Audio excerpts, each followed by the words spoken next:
Hey, Kaycie. Hey. What book are we listening to this week?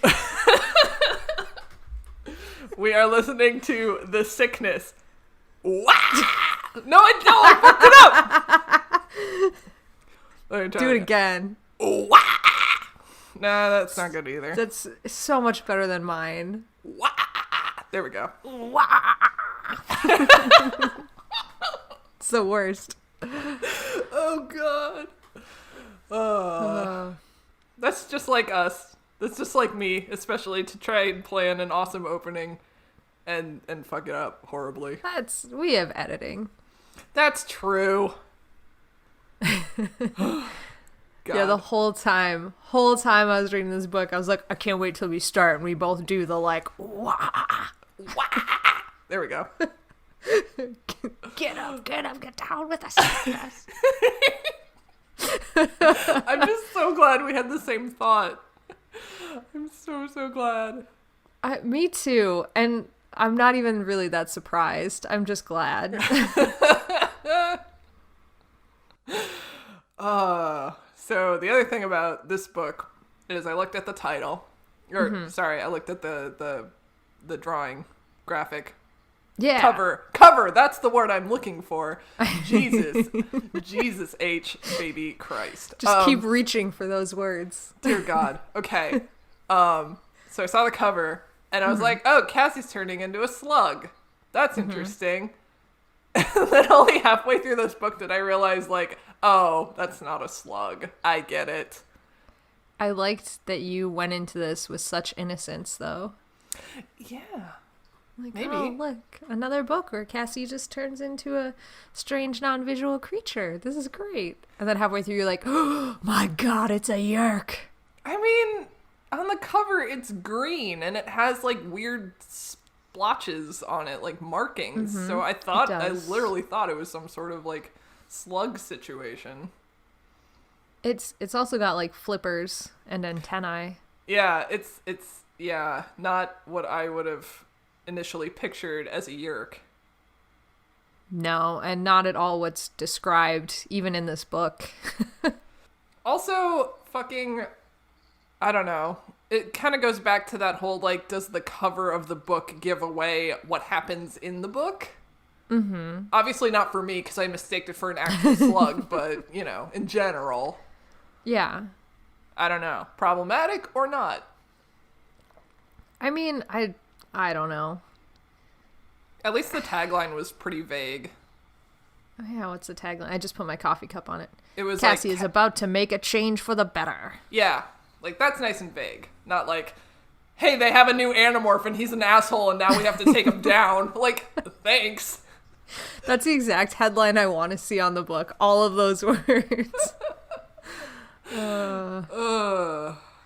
How do you like that very, very stylish jacket that she's wearing? Oh, it's great. I want it. I'm back. I'm back in the 90s. Take me there. Did we talk about the shoes on this podcast? We have, yeah. The goose shoes? Yes. Okay. Did we, or did we just talk about that in real life? I don't know. We don't have to talk about it. I thought it would be topical, but yeah, and I knew exactly what you were talking about, and then we found the picture. Yes. And then we were like, suck it, Matt, goose shoes were a thing. They were a thing, and we had them, and they were great. They're my favorite shoes. They still are a thing. Yeah, they're the best shoes. The 90s. So good and so bad for fashion. And how is it coming back? How are people like mullets back in? Fanny packs back in. That's understandable. They are. Did I yell about that last time? Things. It might have been. I think privately. I did. Because that was the day I went to the mall and I was like, oh yeah, overwhelmed by the amount of fanny packs and how many people in real life that don't actually wear them.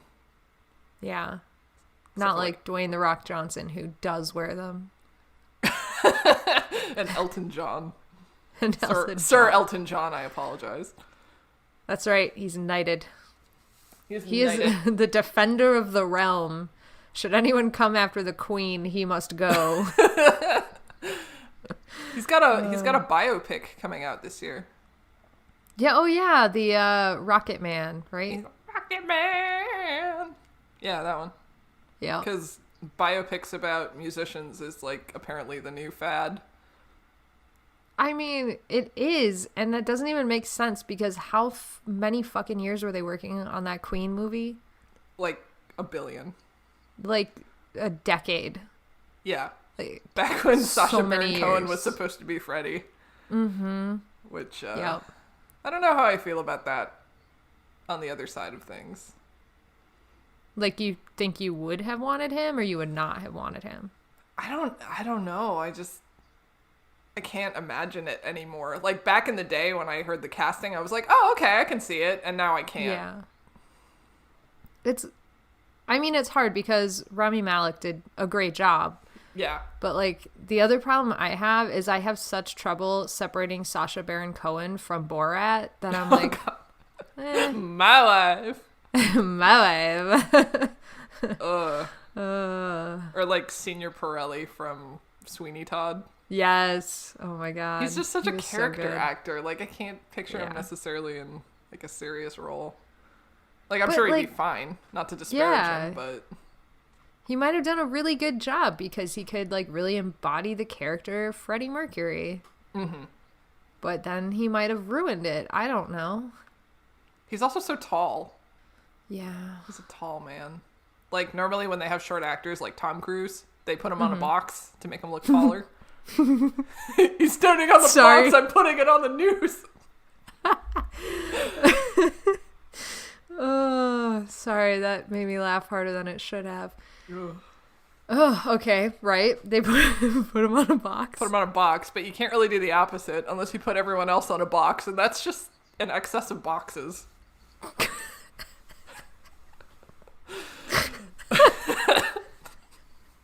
Sorry, that's insane. I'm just imagining showing up to work and everybody's pushing their little milk crates around to stand on.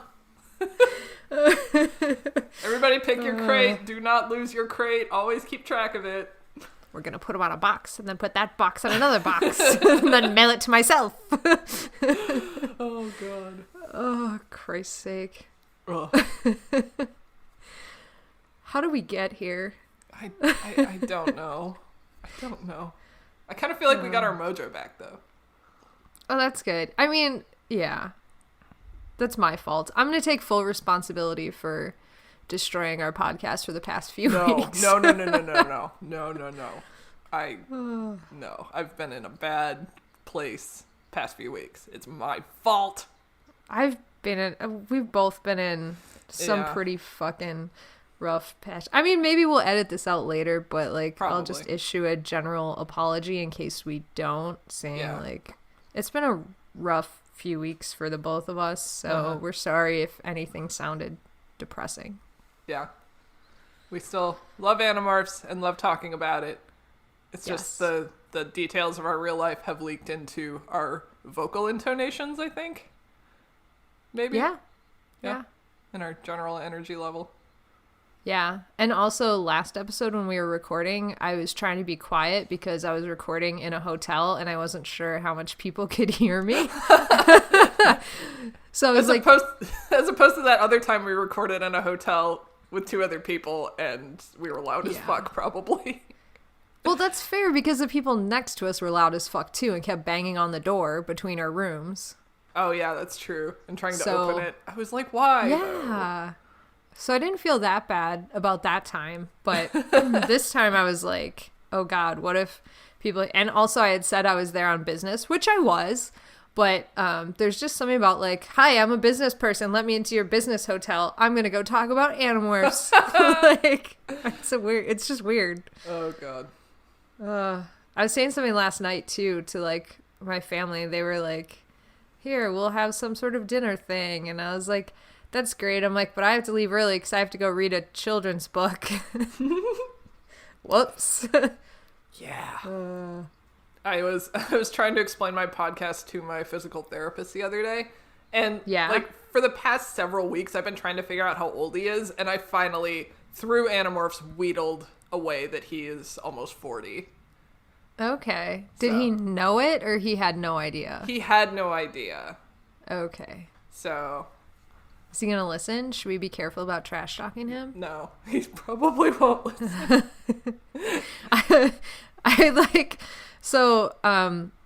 I have been seeing family that I don't normally see recently, and my aunt was saying something. I don't know how it came up, but the podcast came up one night when we were talking, and she was like, yeah, I listened to it for a while, and she goes, I had no idea what you guys were talking about. And I almost started yelling. I was like, it's not for you. True. Then, instead I was like, oh, thanks for listening, I guess. Yeah, it's not for everybody. No, but it's for us at the end of the day. Yep. Like we don't make any money or anything off of this. So it's really for us. Yup. Jesus Christ. That being said, should we get started with wah? Wah! Yes. All right, let me start going through here. To what is quite possibly my favorite intro to any book ever. Okay. I think. It's up there.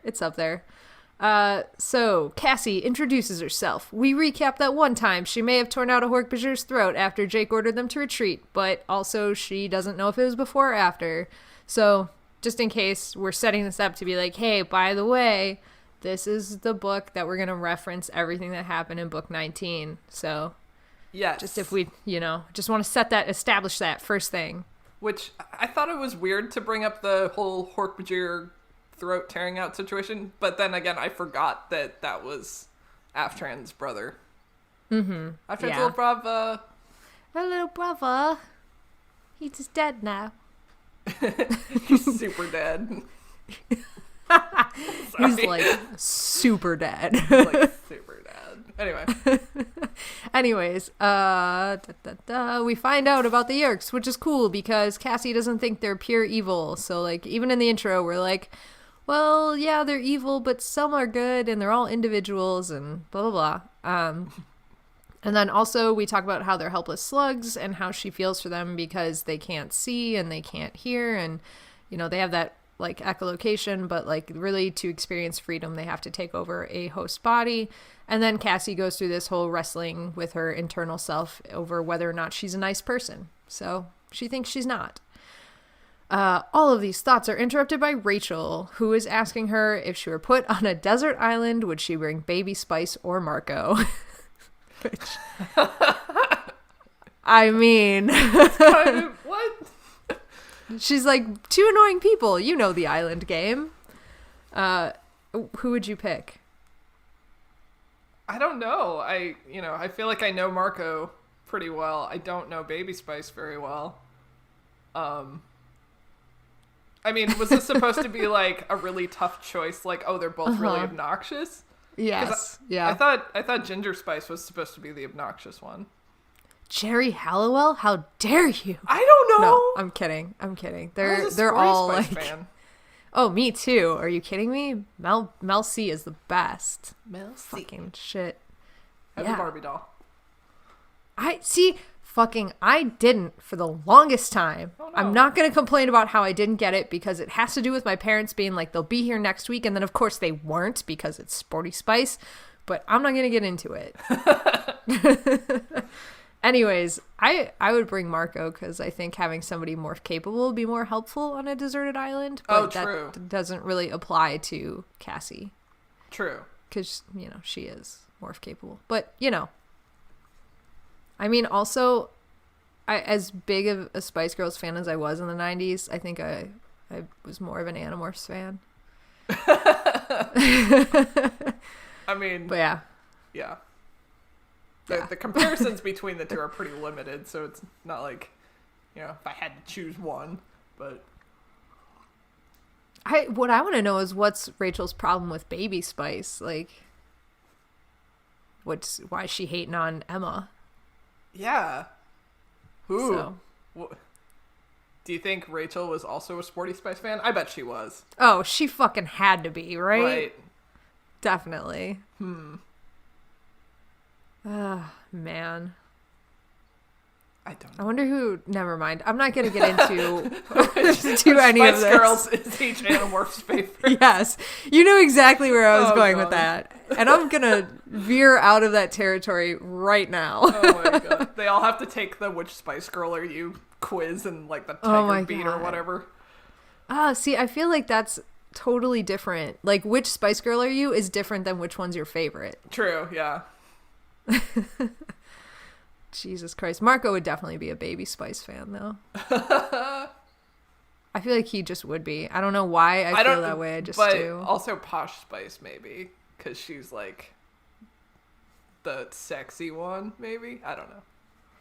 No, see, she was always just like the stuck-up one. Like, I feel like the sexy one would be either like Jerry or Mel B. Because they were the ones that were always like, you know, crazy and out there and like, you know. True. Yeah. This is a rabbit hole. Yeah. Yes, it is. The only one I don't have any inkling about is Tobias. I have no idea what way he would go. Sporty. You think so? Yeah. Is it because that's Rachel's favorite? Yeah. Okay.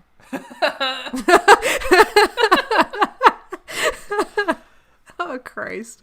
Oh, my God. Oh, God. All right. Anyways, Cassie does not answer this question because they're interrupted because Rachel's like, wait, we got to eavesdrop on these girls that are nearby. And it's these two weirdos. One of them, I think her name is Allison. She's the worst. And she's like, I'm going to ask Jake to the dance because he's getting cute now. And like Rachel just like butts into their private conversation and is like, hey, knock this shit off. You see Cassie here? She and Jake, they're together. So you can like fuck right off with this shit. Yay. And then the girls were like, oh, they're together? They don't look like they're together because... And then here's like where they get into the weeds where I kind of backed out. Because they're like, because Cassie's way over here and Jake's way over there. So Rachel just like takes Cassie's yogurt, swipes it, and like walks over to Jake and Marco's table. And Cassie's like, I had to follow. She took my yogurt. So they do. So they sit down, and instead of letting any sort of awkward conversation between Jake and Cassie happen, Rachel's just like, by the way, you two are going to the dance together. This is great. Rachel's great at this. She is. She's like, this relationship will happen, whether or not they want it to. But yeah, and then Marco's like, well, you know, I could clear some time out of my busy schedule, Rachel, for you. It only makes sense. And Rachel just immediately shuts that down. She's like, yeah, no, fuck that. And then there's some very funny / foreshadowing moment at the end here where Jake says something like, we need to like, you know, go to the dance and just have a normal evening for once. And Marco's like, every time we go to a dance, things get fucked up. But I need Jake to look like a big honking goober again. Oh my God. Yes. Yes, we do need that. We need that very, very badly. Yes. Oh my God. Big honking goober. Love it. So then we cut to the dance. The kids are having a nice and normal time, and Cassie is even wearing makeup and a dress that Rachel helped her with, of course. Cute. I know, right? It's adorable. Cute. And it just keeps getting more cute. The whole team is there, including Axe and Tobias, and they are just like sitting around talking. I know, right? They're so cute. I love it. I was just like dancing with glee. No pun intended. I know. I was just like, yay, a cute slice of life moment. I know. I love this so much. Aww. Like, I know that it like, you know, everything goes to shit soon because this is Animorphs, but like, it was just such a sweet moment. So, yeah. But yeah, the airhead girl Allison that had wanted to ask Jake out earlier is eyeing up Axe, and Axe is like, what does this mean? And they're all like explaining to him like, oh, she wants to dance with you. She wants to come over. And Marco goes, she wants your body. And this freaks Axe out. Like, he is not having this. And so Allison does come over. She asks asks Axe to dance. And he goes, I would love to shuffle my artificial hooves with you, but you cannot have my body. And then Allison just made some excuse and backed off because she's like, oh God, this kid's weird. I've made a mistake. I've made a terrible mistake. And about that time, Cassie and Jake get away to dance for a little bit. And they have a couple songs where they dance, and Cassie is spinning with glee because they're dancing. Because she's so happy they're dancing. Cute. Yeah. And weird. Then it's weird. And then it goes weird. Gets hella weird. Yeah. This is the part where shit goes south. So Cassie is trying to look back towards Rachel to try and, I guess, communicate with her eyes that Rachel and Tobias should get away from Marco and Axe and have a dance or two of their own. Unfortunately, when she's trying to communicate with Rachel, she notices that Axe's got a giant lump on the back of his head that has started throbbing with the music. A second later, a stalk eye bursts out of his head. So, yeah, it's going bad. Marco whips off his flannel shirt, and Rachel grabs it from him and ties it around Axe's head. And there's multiple comments about how even in an emergency, she tied it in such a way that it looked pretty good. Fuck. Oh, Jesus. Weird. Yeah. So the kids all gather around Axe and try to escort him out of the gym. And they were like, what do we do? Where do we go? They were talking about going to the boys' room, but there were monitors there. So they're like, okay, let's head to the girls' room. But right as they're about to go into the bathroom, Allison comes out and Axe starts screaming that she's going to steal his body. So he bolts and he goes right towards Chapman and Mr. Tidwell. They know Chapman obviously is a controller. Mr. Tidwell, they just say, is the most intense teacher in their school. So neither are a good choice. But they know that if Chapman sees him, that they're completely screwed. And luckily, Mr. Tidwell says he knows Axe and he's obviously drunk and escorts them out into the hallway. So everybody manages to get out into the hallway by lying through their teeth that Axe has some sort of disease, and one of them has the medication and the others are needed to help him get the medication. No. They do make it into the hallway together, but Axe just cannot seem to get it together. He keeps like morphing out his stalk eyes. He keeps morphing out his front andalite eggs, which is legs. Eggs on the brain. My eggs hurt. My eggs! Oh, Christ sakes. I'm taking a sip of coffee. I haven't had enough yet. Oh, dear. I've made a terrible verbal error. That was amazing. That was the worst. It was like a Freudian slip, but apropos of like nothing. That's all that goes on in my head at all times. Jesus. Eggs? Oh, Jesus Christ. Anyways, his legs keep demorphing and remorphing, and they're like slamming into like walls and lockers and like making a ruckus. And Mr. Tidwell can hear it all. So when Axe kind of seems to have it a little bit under control, they try to like sneak Axe past him to get out of there. But he ends up demorphing his tail and knocking Mr. Tidwell onto his butt. Great. So didn't go well. Mr. Tidwell then pulls Cassie aside and tells her, hey, I know your friend's an Andalite, and Cassie's freaking the fuck out. And he's like, I know what you and your friends are. And Cassie is like, I can't breathe and I have sweat and also my mouth is dry and it's all terrible. But then Mr. Tidwell says that he's part of the Yerk peace movement and that Aftran is in trouble. We already heard about Aftran, guys. She's here. She's back. She's back. Aftran has been found out somehow and is being held in the Yerk pool and will be interrogated soon by Visor 3 personally. Cassie's trying to determine if this is a trap, but as far as she can tell, it's pretty legit. And Mr. Tidwell's like, well, I gotta go back and cover for you idiots with Chapman. So he's like, get your fucking Andalite out of here. Oh. Yeah. Yeah. So they do. They get Axe out of the school and back to his normal Andalite body. And luckily, he doesn't seem to be morphing out of control at this point. He's just able to stay as himself. So they have Tobias fly lookout while they manage to walk him back to Cassie's barn. And then she starts going like full, like, you know, this is my rehab center and you guys have to do what I want. And so she's like ordering Marco to fill up the trough with water and Rachel go get me blankets. And then she sends Jake for a thermometer. And she questions Axe like, what the fuck is happening? And he says, this is Yamfoot, which I don't know if I'm pronouncing properly, which is a disease that affects his tria gland. How did you read it? Like, that seems right? What, the pronunciation of Yamfoot? Yeah. Yeah. Yeah, that's what I got. Okay, good. Because I didn't want another,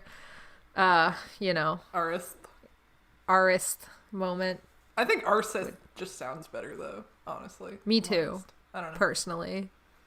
I personally believe it sounds better. But that's just me. Someone make him some soup. He's sick boy. Oh my god. Okay. I will just continue. Yeah. I guess make him some soup. But there are so many weird moments here of like Cassie being like very caring to him. It's not weird because she's being caring. It's the phrases she says that are like, what? Oh. But I'll get to that in a moment. Okay. So anyways, the disease affects his tria gland, and if it bursts, he dies. Like appendicitis. Exactly. Like appendicitis of the brain. Impendicitis. Impending doomicitis. I like that. It's terrible. Don't ever use that as a disease name. People will freak out. Stick it to demoniosis. Stick it to them. Oh my god. Oh my god. This is total sidebar, but I saw a GIF the other day of this cockatiel that was ignoring his owner. So his owner started tapping on a little toy drum, and then like the cockatiel started bobbing his head, and then after a minute he came over and started drumming along. And I'm like, this is the plot of School of Rock in one GIF. Oh my god, I love that. It was adorable.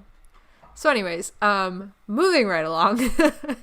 So Cassie tempts him and finds out that he is running a fever. He has a temperature of like 96 degrees and it should be 91.4. I didn't write down the temperatures. This is all from memory. So I think it's 91.4. So he's running a fever, and Axe says when the fever breaks, they have to cut out that gland, the one in his head, or he'll die. And then he kind of passes out, and Cassie is freaking out. Yes. So, yeah. Cassie suggests they move away from Axe so he can get some rest. And then she says something like, bless your baby bird bones? Or bless your baby bones? Bless your baby bones. Is that a thing? Do people say that? I've never heard it before, but I thought it was kind of cute. I definitely read it, bless your baby bird bones. That's why I thought it was weird. I think it's just that I'm now programmed. Anytime somebody says baby, I just think bird. Baby right bird. After. Baby bird. But yeah, bless your baby bones. Okay.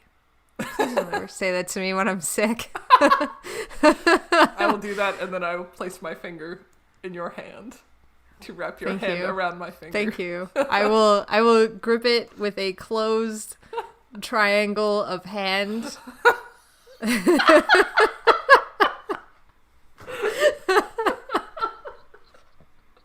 Fucking nightmare scenario.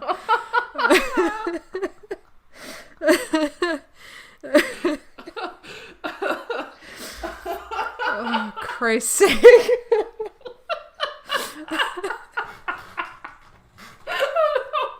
I'm tripping. Oh my god. I just tried to fix my glasses, and I'm not wearing glasses. I don't even wear glasses. What is happening? Christ. God, I was laughing, and then I was thinking about Justin McElroy's laugh and how much I love it. And I wish I had Justin McElroy's laugh, and it's making me laugh harder. Oh my god, there's sometimes that they don't even say something that funny, but then Justin loses it. Yes, and then I lose it. Yes. Or when he can't get through his own jokes because he starts laughing too hard. Oh, and his laugh is just like it's either a cough or like a really high pitched squeak. I freaking or love just it. a wheeze. Just like a I can't stop thinking about it. I love it. Okay. Oh my god. There was another moment on this week's episode where Griffin lost it for like 10 seconds straight, and I lost it because Griffin was losing it. I love their laughs. Me too. God. Oh. Okay. Sake. Okay. Anyways, I've got it. What the fuck? Bless the baby bird bones. Yes. Jesus. That's another t-shirt we should make. Bless your baby bones. Okay, anyways, they move away from Axe, and everybody feels horrible for him. They go to the other side of the barn where they start talking about what to do, and everyone is dying to know what Tidwell said to her before leaving. So Cassie explains that, you know, he is part of the Yerk peace movement, and he says he wants to, you know, I don't know, give them information or whatever, and that Aftran is being held in the Yerk pool, and she's going to be interrogated. And if she's interrogated, they are fucked because she's going to give up all the information. And everybody's like, it's a trap. But they're like, we have to try and get Aftran anyways because she knows everything about us. And there is some residual anger towards Cassie, mostly coming from, surprisingly, Rachel and not Marco. Yeah, that was weird. Yeah. I mean, I get it. I would be mad at her too, but like, right. I thought Marco would be the one that's like, you fucked up. Yeah. So, yeah. They decide they have to go anyways, and they're like, let's go immediately because we need to get Aftran, and then we need to get back to figure out how we're gonna take care of Axe. And then they realize that they can't leave him alone, so Jake sends Marco to go and get Eric because the Chi owe the Animorphs. Yes. Which is a good plan. So Marco shows up with Eric in tow, and Eric makes a joke about how the Chi are usually the ones giving the Animorphs the bad news. And then they show him Axe, who is really not doing well. And they're discussing ways to get into the Yerk pool to get Aftran. And Marco's the one that's like, let's go through the water pipes. There has to be toilets down there. I mean, he starts this conversation by asking if there are toilets in the Yerk pool, which everybody's like, not the time, Marco. But, you know. He's like, toilet humor. It's always time for toilet humor. Anyways, yeah, so they're like, there's of course toilets down there the whole bit. So Eric's like, oh yeah, you can do that. And then he hooks him up with like the whole plans from the city to get into the Yerk pool through the water pipes. I know, he's so helpful. And then he sets up a hologram around him and Axe, and they're like, okay, great. And they're like, what if he starts to run away? Because Eric can't, like, you know, hold him down or anything. And they're like, well, we just have to hope that doesn't happen. Well, I was confused because Eric managed to hold back the howlers. Like, he can act as a barrier thing. Yeah. So why can't he, like, just hold Axe in the cell? Or just sit in front of the door of the stall. Or just sit on him. Like, that's not violence. No, it's not violent at all. Right? Yeah. And, like, he's... Like, when Rachel was attacking before, she got held as a grizzly bear, so she couldn't move. Yeah. So I don't see... Like... This is, like, a weird sort of excuse loophole situation. Yeah. And they also... So there's, like, 3 weird things about it. There's, like, 1, that it's even a thing. 2, that they mention it, like, 4 times throughout this book. And 3, that Axe never tries to leave, so it isn't even a concern. Like, yeah. It never even happens. Yeah. So I don't know. I just don't know. I do like how Eric is, like... He's been showing up in the past 10 books. He's basically, like, an unofficial member of the team now. Yeah. He's the spy. The spy. The spy. The spy on the inside. That's, sorry. I just started thinking of the man on the inside. And then in my head I was like, Hercules Mulligan. And I don't even know if that's the right line from that song. That's just what came up in my head. I hope it's right. It might be Lafayette. I don't. Anyways. No. Hercules. Well, yeah, you're right. Okay, thank God. Okay, moving right along here. They.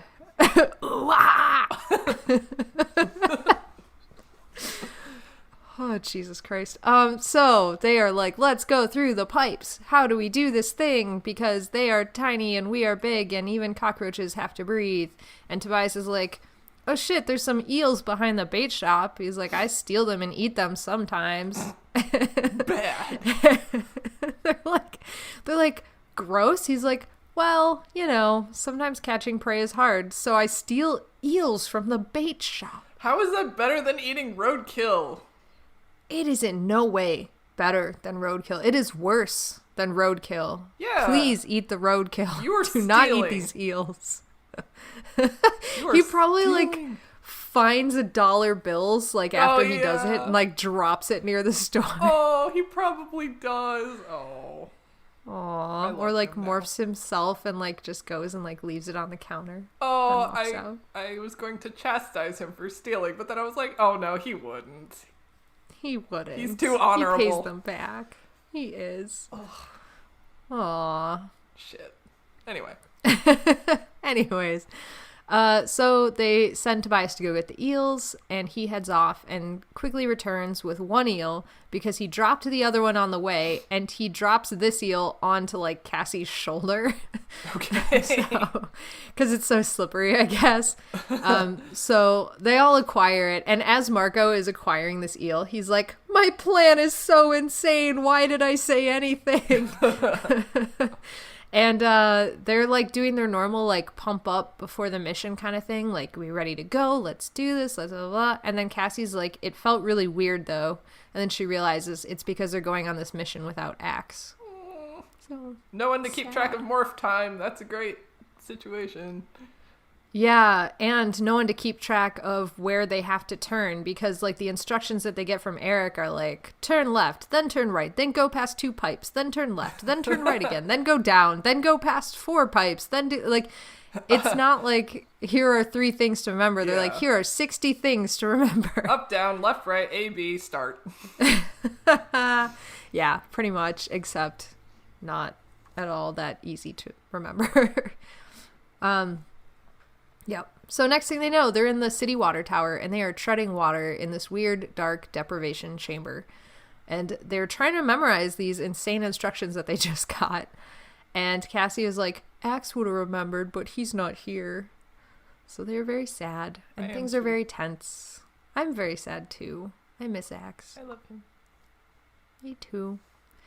And then Rachel's finally like, okay, fuck this. Let's just morph and do this thing. And so they start morphing, and it's very weird and gross. And once they get to eels, they all start biting each other because apparently eels are angry worms, as Rachel says. They're angry cannibal worms. Yeah, she's like, I am one angry worm. Okay. But they get a grip on themselves and head off through the pipes, which travel at 1,000,000 miles an hour. So they are rocketing through these things like crazy and trying to remember the sequence. And the first turn startles everybody because they have to react almost instantaneously when they see it. They do manage to make it through the first turn, but they're still traveling crazy fast. And Jake is trying to call out where to go next. But Cassie's reeling because she knows that if they get this wrong, they could wind up in a dead end with no way to get out, and they would be trapped as eels, and it would be horrible. So she's like, don't think about it, but then accidentally says that out loud, and Tobias is like, think about what? And Marco's like, dying and getting trapped in a toilet or a faucet, and people are flushing you down forever. And they're like, great, thanks, Marco. That's really what we all wanted to think about right now. And it's enough to momentarily distract them, and then they misjudge where the next pipe is. So, they overshoot it, and then Cassie kind of, gets halfway in the pipe, but she's, being sucked out into the main line, and so they create, a chain of eels by biting each other and, trying to pull them back in, and they do make it into the tunnel, but then, Cassie's relief at, okay, good, we made this turn, is quickly gone because Jake is very, like, getting very confused. And they're saying, like, where to next? And he's, like, kind of like, what? Like, what are you talking about? And that's when Cassie starts to realize that Jake is sick. What? And he's not. Can we make that sound whenever anyone gets sick? Yes. Yes, we can. Oh my God. I'm sorry, I'm so obnoxious. No, do not be. This is great. Oh, God. Oh, man. We have to get down with the sickness. Yes. Oh, no. Oh, God. Okay, so Cassie private thought speaks to everybody but Jake that Jake is sick, and they start privately talking about what to do. And Rachel's like, Tobias and I will keep going to the Yerk pool. Marco and Cassie, you get Jake out of here. And it starts this huge argument of, like, what makes you the leader of the Animorphs now? And then, like, you know, who else is it gonna be? Cassie? What the fuck? And then Cassie's, like, really upset about this. Not at all because they called her out on not wanting to be the leader, but just because they're ignoring Jake, who is right fucking there. Don't talk about him like he's not in the room. That's basically what she says. Like, don't talk about him like he's not in this weird drainage pipe with us. But yeah, so then she just says to Jake, hey, you're sick. What do you want us to do? And Jake goes, we all have to get out of here.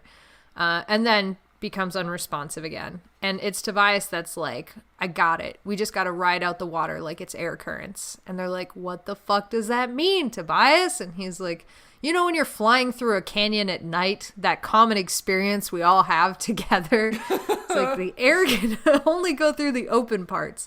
So you got to ride the open air and eventually you get spit out of the canyon.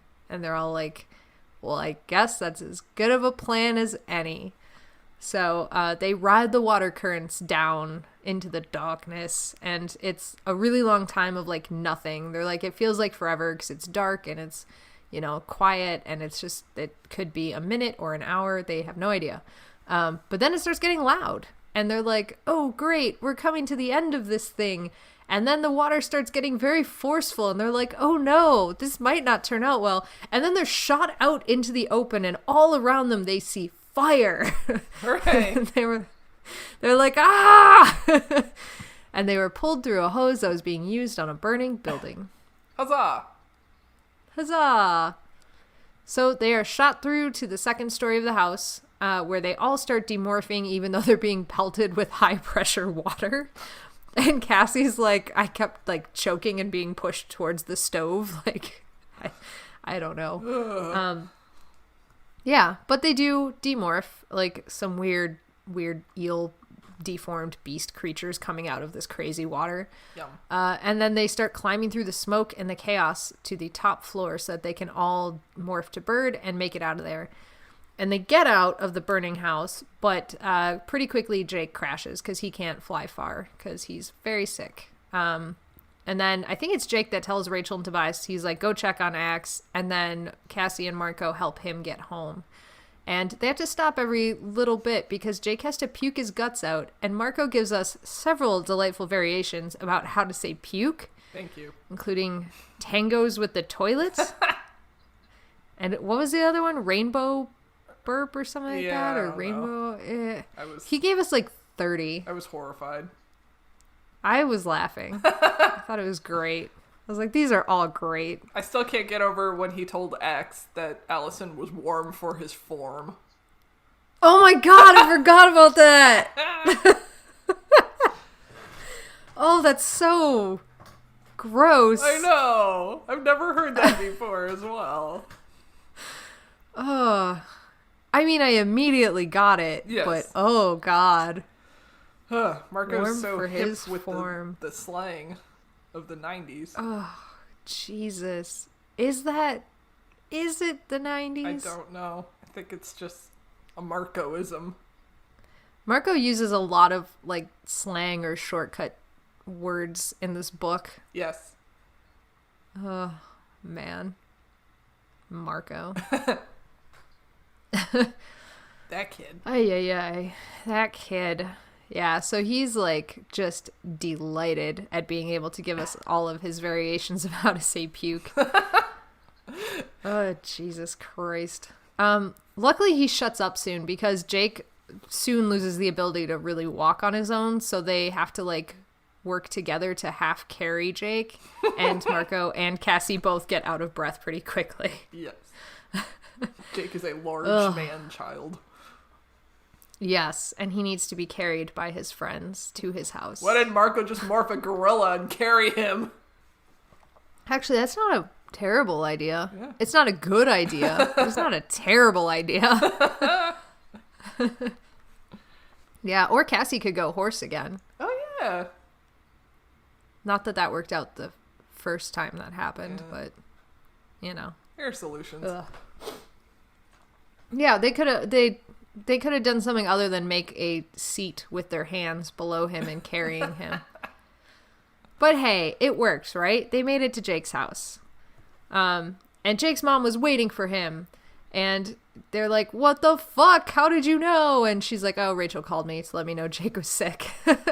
And Cassie's like, okay, can I have the phone, please? And so while Jake's mom escorts him to the bathroom so he can continue to vomit profusely, Rachel and Cassie talk. And they're trying to, like, be kind of quiet. And Rachel's like, so our other friend that's sick has it way worse than Jake. And, you know, he's partially delirious, but he managed to communicate that he thinks that Jake will only have, like, a normal flu, but he's really, really not good otherwise.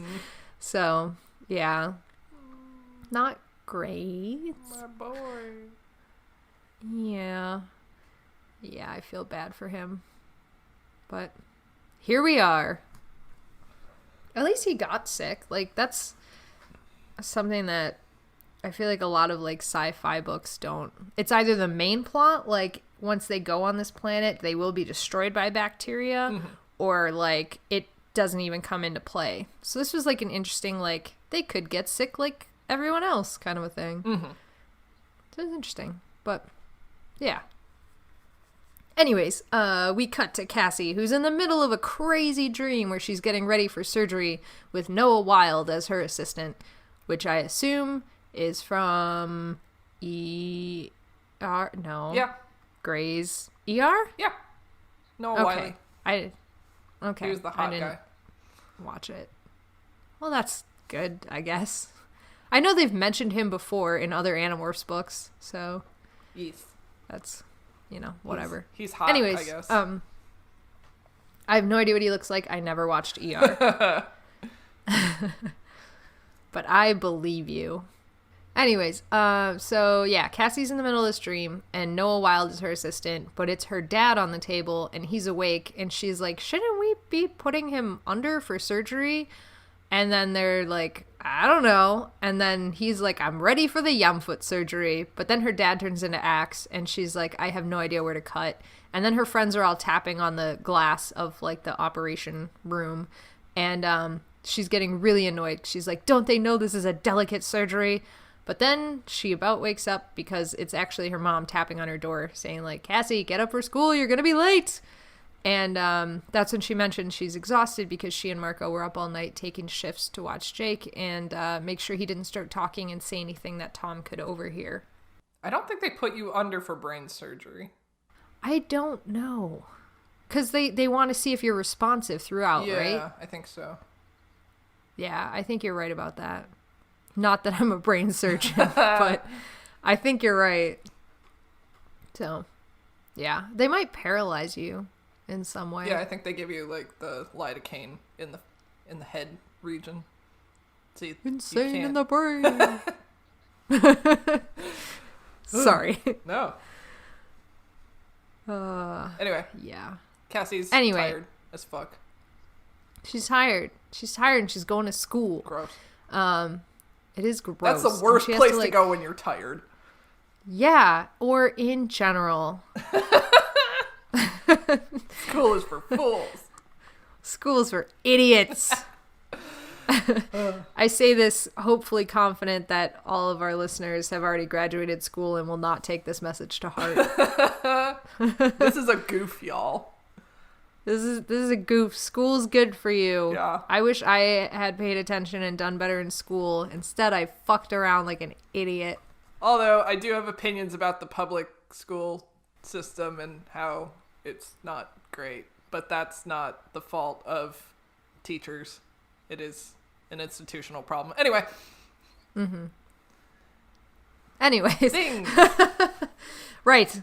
Sorry. Before we talk about that, Cassie makes it to school with about 4 minutes to spare. She rushes over to Rachel's locker, but Rachel is not showing up, and Cassie waits until the last possible minute before heading to class, but Rachel never shows up. She tries to concentrate and take notes and blah blah blah, but then she just gives up and says, "Can I have a pass for the bathroom?" And her teacher is moderately annoyed that she did not go before class, but gives it to her anyways.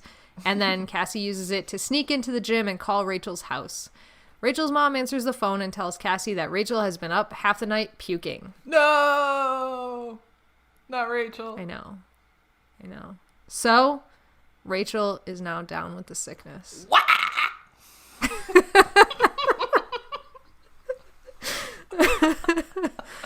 Every time. It's never going to get old. Not to me. God. Oh my God. So, Cassie continues through her school day until she feels a tap on her shoulder and she's like, Marco found me. But when she turns around, it's Mr. Tidwell, who uses secret slang. He says, "We're going to need to discuss the Spanish club party." What? Which, yeah. Was he even in charge of the Spanish club? Was Cassie even in a Spanish club? Did she even take Spanish? No one knows. I have so many questions. It wasn't a very good lie. Yeah. But whatever. It gets him into an empty classroom. So that's happening. So Mr. Tidwell is there to deliver terrible news. He's there to tell her that Visor 3's timeline has moved up and that he may be interrogating Aftran as early as that very night. And Cassie is... sorry, let me retake a run at that sentence. No. Cassie... Yes! Cassie asks him why Ilum, who is the name of the Yerk in Mr. Tidwell, will only come to her and discuss what's going on with her. And Ilum says it's because Aftran trusts her, and only her, because she proved herself. And Cassie says that 3 of the members of the group are very sick, and Ilum's like, well, too fucking bad, you know? Sometimes you still gotta do shit. And Cassie's still like... I don't know, this still might be a trap, you know? I don't know if I can believe this. And then it turns into this weird sharing circle. Not weird. It's not weird, it's sad, is what it is. So Mr. Tidwell and Ilum open up and tell their story, which was, at first Mr. Tidwell was an unwilling host. He was a slave, but after spending a long time in his head with Mr. Tidwell screaming and being angry, Ilum decided he didn't want that anymore. He came around to the idea of joining the peace movement because he didn't want to have a slave. He thought that they should have some sort of autonomy. And then Ilum actually hands over control to Mr. Tidwell, or like speaks what Mr. Tidwell is saying. And Cassie says she can't see like a difference, so she doesn't really know, but it's Mr. Tidwell speaking to her, and he says that he didn't care about anything after his wife died. He came to school and he went home with no purpose and nothing to live for, and that when Ilum came around to the peace movement, he was finally able to find a purpose again in fighting, because he goes, what else could be more important than fighting for your freedom? So he's actually come around to enjoying Ilum's company, and they have a partnership where they are both fighting for peace and freedom. Right. And, yeah, it's great. So Cassie still doesn't know if she can trust them or if it's a trap, but she decides that she is going to trust them and then comes up with a plan. And she asks Ilum if he can live outside Mr. Tidwell's body for a few hours at a time, and Ilum confirms that, yes, he can in a liquid environment. Put him in a pickle jar. Make him prove his loyalty. It's so much worse than that, though. Yes. But yeah, that was very sad. Poor Mr. Tidwell. I know. He and Marco's dad should have a widower's party. Except not a party. We should have the meeting of the widowers club party. Yeah. Oh. Yeah. It's sad. It's sad. So. Yeah. I was really hoping... It gets worse. I was like, I really hope Mr. Tidwell is honest, because I really like him. Yeah. And I feel bad for him. Did you think he was being honest at this point, or no? I thought it could go either way at this point. I was also like, this is very much could be a trap. And I thought it would have been, since there were so many comparisons to book 19, which was all about like giving the Yeerk the benefit of the doubt and trusting them. I thought like this book would be like, oh, this is kind of the same thing, but then pull the twist at the end that like, surprise, it was a trap all along and we were playing to your emotions because you're the emotional one and blah, blah, blah. Yeah. Not that I'm confirming nor denying what happens at the end for spoiling purposes. I will never confirm or deny. Oh. Yeah, I don't know. I can't say because I've read these before. Right. Anyways, yeah. Cassie meets up with Marco after school, and she goes to tell him the plan, but he is just chanting the 5 little monkeys to her. And she's like, how are you feeling? And he's like, weird, but I'm probably fine. I just watched a movie today, and so my eyes are probably glazed over from that. And Cassie's like, sure. And then she like puts a hand to his forehead, and she's like, cold and or warm and clammy, but maybe he was just walking, I guess. So Cassie's like trying to recap her meeting with Ilum and Mr. Tidwell, and then she reveals that her plan is that she wants to morph to Yeerk to get down to the Yeerk pool. And that's when Marco starts making puking noises, but then just literally hauls off and pukes in the bushes. And that is when Marco gets down with the sickness. Sorry, that one was a little bit of fail. I think I'm losing steam on that. I'm gonna keep making you do it. Okay. I'll do my best. Good. I can always That's all I can ask. I can record a good one later and then just like dub it in. Perfect. And just pretend that I'm really good at making that horrible noise. We can always take the actual noise from the song and put it in. I thought this scene was interesting because like the more Animorphs that are getting down with the sickness, like the role of the leader keeps shifting. So like Jake was out and then Rachel kind of took over, which I thought was interesting because Jake's been out before and Rachel has kind of been like, well, should I be the leader? I kind of feel weird about it. So the fact that she was all like kind of like, okay, I'm making the decisions now was odd to me. But then when Rachel was out, then Marco immediately took over. And it's a very interesting sort of hierarchy that's playing out.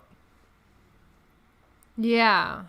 So what, like, did you think that was the hierarchy that's been established throughout the series, or was it different? I think just in terms of the characters' personalities, like, I don't think necessarily that Rachel should be like second in command or Marco should be third in command or whatever, but like Rachel and Marco are kind of the more outgoing ones. So it doesn't surprise me that they kind of like volunteered to take up that role. Yeah. Whereas I think, Cassie and Tobias are a little more understated, but I think they're very, very smart and they actually usually work out very well in terms of like strategizing. Right. So anyway, what were you going to say? No, that's it. I was just asking. It's interesting. Yeah, I think Axe would probably be the last one to take control. Yeah, because he's like fully established himself as, I defer to Prince Jake. I wonder if Cassie and Tobias, which of those two would be taking over first? Yeah, I don't know. Probably. I want to say Cassie just because she can take charge. Like, when Axe was sick and they brought him into the barn, she was like, okay, do this, do this, do this. And, it was delegating. Right. So, I don't know. Just my thought. Yeah, I mean, I agree with that, but also Tobias is used to being kind of the aerial support, and he can take charge when he feels confident. So but I agree. I think it would be Cassie. Not gonna have a choice coming up in a bit. Yeah, I know, right? Anyways, yeah, Marco's down. He's down with the sickness, but Anyway. So, in his quickly becoming more and more delirious state, he goes, "So what do you do if you succeed?" And Cassie goes, "I didn't realize it at the time, but he identified the fatal flaw in my plan. If I got Aftran, what then?" Dun. Well, so Cassie, what? Well, so I was thinking about that, about what to do with Aftran after they free her. And I was like, why can't you just give her to a Chi? Because they, like, keep their yerks in their little cups in their heads and aren't manufacture Kandrona rays. So why can't you just, like, here you go. I wonder if all Chi have a yerk, though, or if there's still some Chi that don't. But, I mean, yeah, but they would probably have the ability to hold and... to support, too. Yeah, for sure. Yeah. I mean, yeah. I guess I was just wondering if there was any non-yerked Chi. Yeah, I'm sure there are. Just depending on what role they're playing. But, I mean, I guess it is kind of like, have this other being with you at all times forever. Like, that's a big kind of, like, life switch. Big shift. Yeah. Yeah. And Aftran has to have a say in that as well, right? Yeah. Like, do you want this life? And yeah. Do you want this life? Do you want to live like this? Girl, you live like this? Anyway. God. And at this point, I'm just like, wow, the stakes in this book are just, like, progressively getting so high, and I love it. I know. It was, like... I was having trouble stopping between chapters to take notes because as I got to, like, the end of it, I was like, oh my god, what happens next? Yeah, it just ramps up so well. It does. It does. It's very good.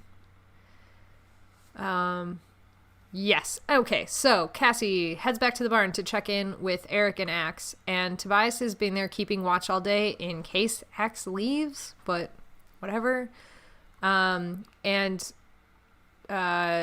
When Cassie gets back, Tobias uses that as an opportunity to head out, and he says to check on the other patients, but Cassie knows that he means Rachel.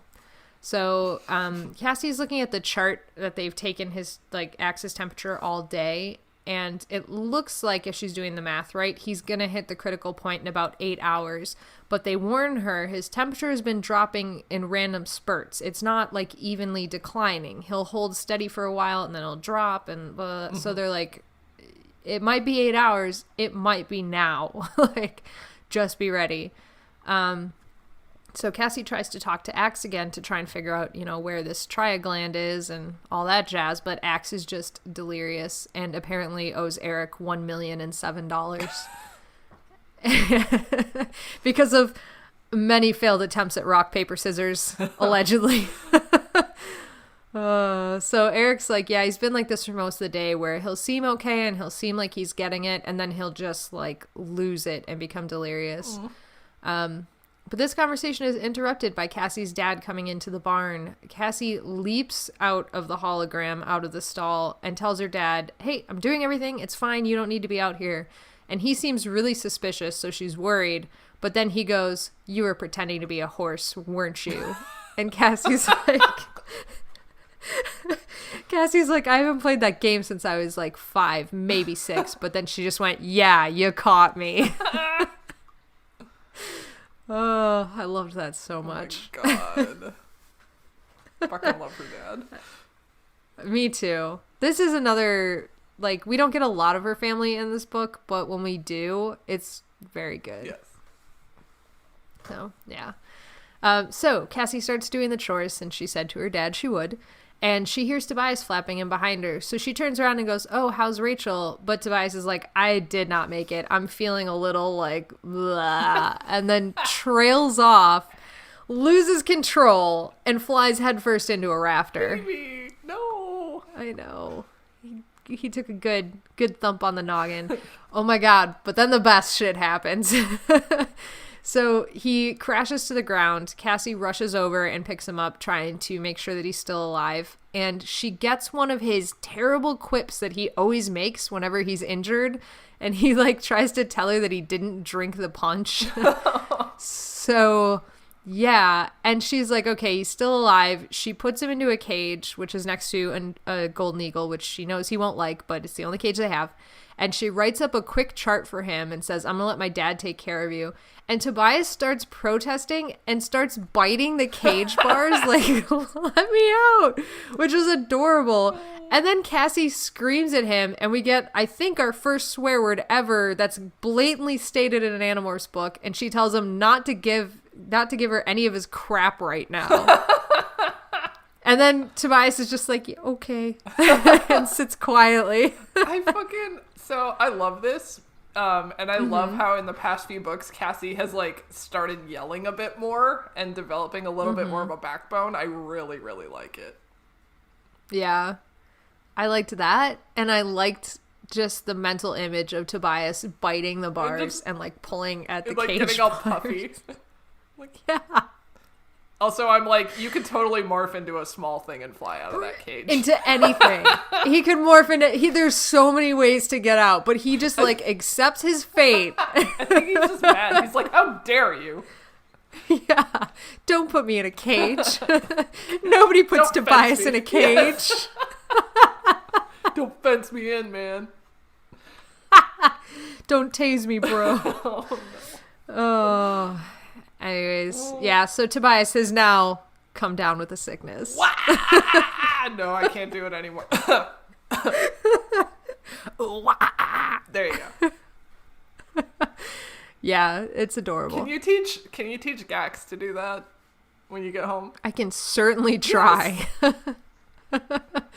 I would have to get very good at it, though. Just do it. I'll do my best. Just do it. There we go. Oh, wow. Get up. Okay, anyways,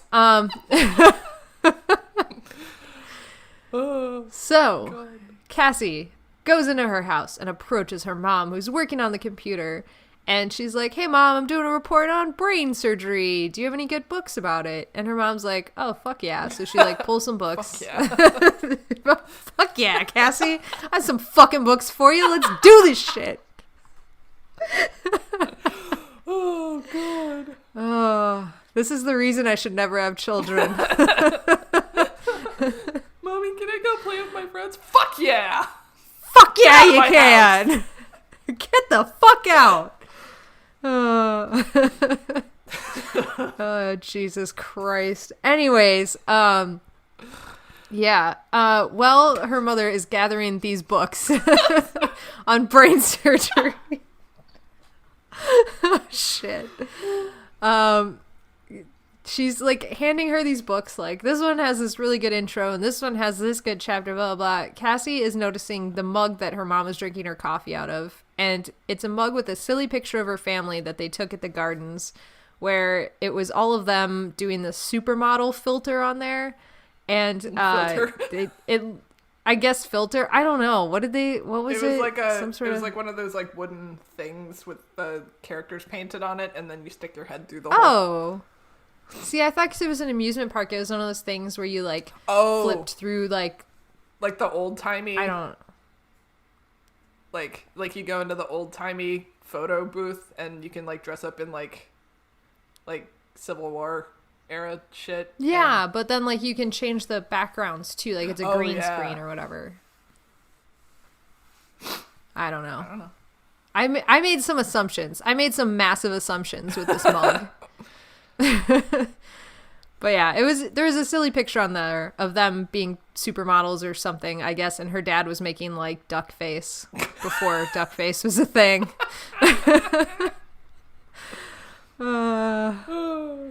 Love it. Yeah, it's so good. But all it did was make Cassie just horrified and filled with guilt over the constant lies to her family. And as she was racked with guilt, she told yet another lie that she was going to study with Rachel, who was sick with this brain surgery stuff. And her mom was like, oh, well, okay, but, like, don't get sick yourself. And Cassie's like, okay, like she has any control over that.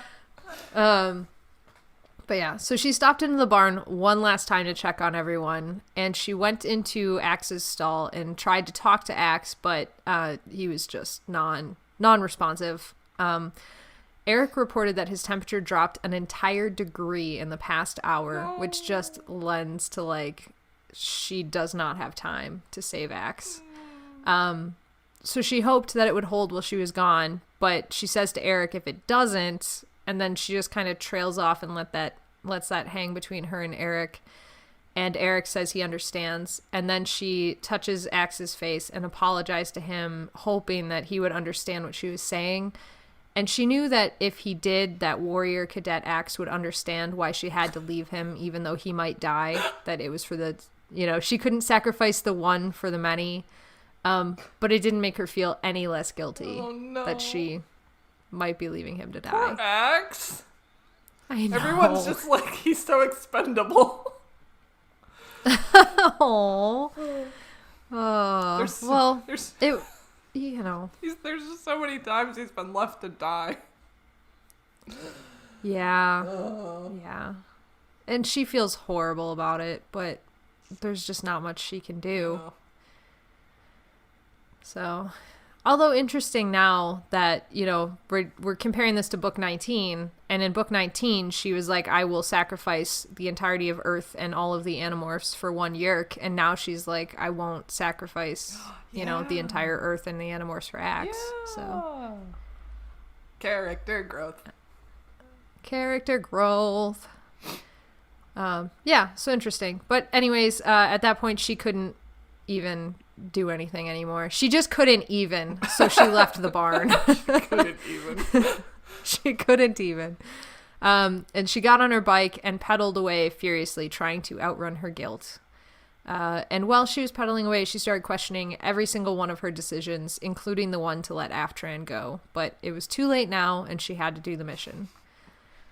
So Cassie makes it to Mr. Tidwell's house, and the door swings open before she can even knock. He was waiting for her, and he asks, where do they do this? And Cassie's like, the kitchen, and leads him there. And she says it was weird because he was her teacher, but whatever. They then watch Ilum come out of Mr. Tidwell's ear, and once Ilum's out, Mr. Tidwell makes a comment to Cassie that it always makes him feel so empty when he's gone. So that was weird. That's super weird. But whatever. Cassie then acquires Ilum, and she and Mr. Tidwell have a brief discussion about how if they are found out, they're all going to be killed. And Cassie, goes through this whole thing where she tries to be really brave, and she's like, well, they keep trying to kill me, but here I am. And then throws in a let's do it, because she's like, Rachel would have said it if she were here, and I need it. Me too. It was just really... She was trying to channel all of the Animorphs into just herself, and I really liked it. Too. Yeah. And then Mr. Tidwell says that he always liked Cassie better than Jake, who applies herself, because Jake doesn't apply himself in school. He's not good enough for you. I know. And Cassie's like, well, I still wish he were here. You don't know him like I do. Yeah, so... Hey, man, he's a little busy. Why don't you cut him some slack, Mr. Tidwell? Yeah, oh, Christ. But yeah. So, anyways, she warns Mr. Tidwell that this is going to be gross, and she starts morphing Yeerk. And Mr. Tidwell's like, I can handle it, but at some point, he could not. She basically morphs into a giant Yeerk with her own eyes still. Fucking gross. So gross. Ew. And, this is the probably one of the most visceral morphing descriptions we have. So ew.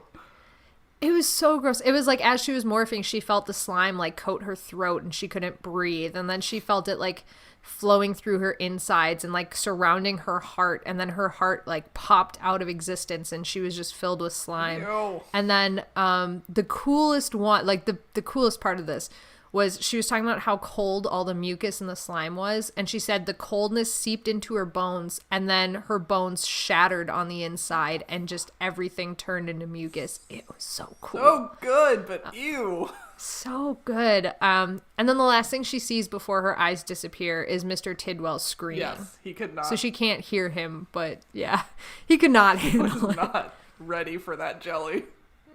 No. Oh, God, no. I don't think you're ready for this jelly. Okay, enough. This is the worst. Why have I done this? Oh, my God.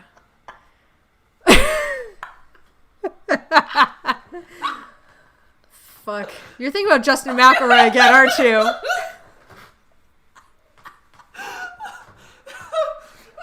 Oh my God. Tears on my face. Oh my God. Help. Okay, well, get it together because it's about to get really fucking depressing. Okay, I just slapped myself. It's fine. Oh no, don't do that. It's fine, I do it. Sometimes if I'm zoning out when I'm driving, I just slap myself and it's fine. Oh, I do that too, like really hard across the face. It doesn't work for that long. Oh no. But still. Anyways. So Cassie makes it to Yerk and she's trying to figure out the body and how, you know, everything works basically. She tests out her like weird echolocation sort of deal. But she's soon picked up by Mr. Tidwell, who holds her up to his ear and, you know, the Yerk instincts take over. And so she starts to... Before you get into that, he put Ilum in a Ziploc bag full of water. Oh, yeah. What the fuck? And then just tucked him into his coat pocket. Like, this is good. Anyway. Yeah. That's gross. Yep, they just Ziploc him into the bag. So fucking weird. Yeah, it was weird. Okay, go on with the description because it's really gross and cool and amazing. Yeah, it is. So Cassie starts tapping into Mr. Tidwell's brain, and as she's going through the ear canal, she's talking about secreting the numbing solution that they have, and also like piercing through flesh. Yeah! Like this is the first time they've said that. Yeah, it's just like moving shit around and like, oh god. Yeah, and like just really gross. How does it not cause like permanent damage to at least the ear canal, having a yerk go in and out of it every 3 days? Like, how are you not just totally fucked in the ear by now? I don't know. Somebody just posted something in the past week or two on the Animorphs group asking how controllers don't have constant ear infections. Yeah. Like, yeah. It was gross. Yeah. It is gross. So, yeah. But she's tapping into his brain. She can feel the sparks traveling across the surface of the brain, and she can feel as her yerk body becomes like paper thin and wraps itself into every crevice. Yeah, it's gross. And then the worst part starts, and that is she starts flashing through all of his memories, and she can't control it right now. So she sees the kitchen table and she kind of freezes because the color to her yerk senses is so overwhelming and incredible, and being able to just sit and stare at this whole world is overwhelming.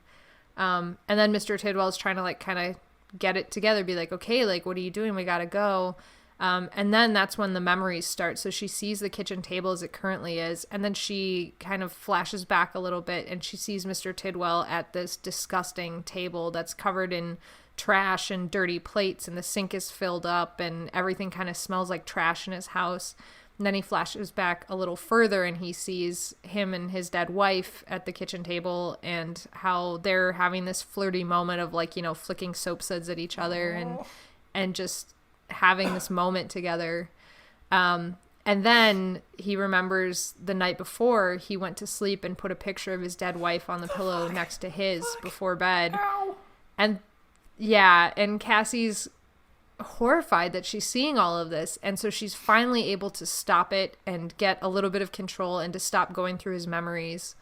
And And then she slowly starts moving his body, like, one part at a time. And at first she bangs into the table, and Mr. Tidwell makes a joke, like, it's fine, I've always been a klutz. And then, I know, him. he's so sweet. So sweet.